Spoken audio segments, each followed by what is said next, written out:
Επιστροφή στην δραχμή και έξοδο από την Ευρωπαϊκή Ένωση. Παρακόλληση επενδύσεων και οποιασδήποτε αναπτυξιακής ιδιωτικής πρωτοβουλίας με πρόσχημα την προστασία του περιβάλλοντος. Παροχή ελληνικής ηθαγένειας σε λαθρομετανάστες που βρίσκονται στη χώρα.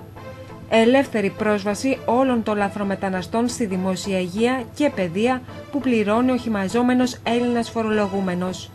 Ισλαμικό τέμενος και τζαμιά σε όλη τη χώρα.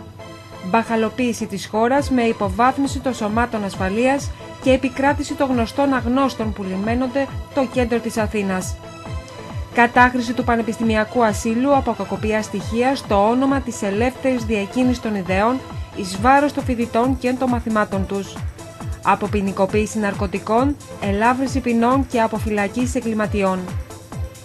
Δραστική μείωση αμυντικών δαπανών απέναντι σε μια Τουρκία που προκαλεί συνεχώς και κλιμακώνει την ένταση. Αναγνώριση του ονόματος Μακεδονία για τα Σκόπια. Σχέδιο Ανάν για την Κύπρο. Ο ΣΥΡΙΖΑ υπήρξε θερμός υποστηριχτής του. Οριστική καταστροφή, διάλυση του δημοσίου τομέα με επιβάρυνσή του με 100.000 καινούριους υπαλλήλους. Ψεύτικες και αβάσιμες υποσχέσεις στον ταλαιπωρημένο Έλληνα πολίτη για αυξήσεις, καταργήσεις φόρων και προσλήψεις. Το λεφτά υπάρχουν, όχριά μπροστά του.